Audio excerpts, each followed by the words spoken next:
ลักษณะของใบหน้าเนี่ยเป็นยังไงบ้างถึงจะสมควรดึงหน้าค่ะคุณหมอก็ริ้วรอยที่มากนะครับก็ไล่ตามลำดับตั้งแต่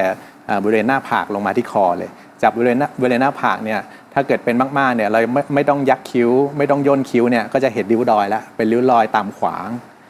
งจากการย่นหน้าผากแล้วก็จะมีริ้วรอยตามยาวตรงบริเวณระหว่างคิ้วอันนี้คือเรื่องของหน้าผากคือถ้าเป็นน้อยๆเนี่ยมองอาจจะไม่เห็นริ้วรอยแต่ว่าพอยักคิ้วพอขมวดคิ้วจะเห็นริ้วรอยอันนี้คือยังเป็นน้อยแต่พอเป็นมากมันจะมีร่องโดยที่เราไม่ต้องยักคิ้วมีร่องโดยที่เราไม่ต้องขมวดคิ้วอันนี้คือหน้าผากที่สมควรที่จะทำศัลยกรรมละนะพอไล่ลงมาที่ดวงตาก็จะคือหนังตาตกหนังตาด้านข้างตกบางคนตกมากจนมองด้านข้างไม่ชัดหรือว่าเวลายิ้มก็มีรอยตีนกาอันนี้คือเริ่มเป็นมากพอเป็นมากกว่านั้นคือไม่ต้องยิ้มก็ได้ก็เห็นรอยเลยเห็นเป็นร่องรอยตีนกาเยอะๆนะฮะอันนี้ก็คือเริ่มเป็นมากแล้วก็เหมาะสมที่จะทำได้ต่อมาดวงตาอันนี้ก็คือเรื่องของถุงใต้ตา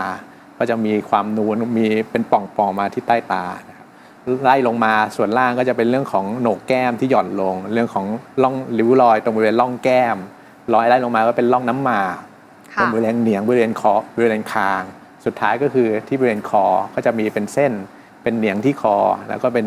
เส้นตามขวางนะฮะวันนี้ถ้าเกิดเริ่มมีริ้วรอยเริ่มมีร่องโดยที่เราไม่ต้องทำอะไรก็เห็นร่องชัดเจนเนี่ยอันนี้คือเหมาะที่จะทำเพราะว่ายิ่งเรามีร่องมากเวลาทำศัลยกรรมมันก็จะเห็นผลแตกต่างที่ชัดเจน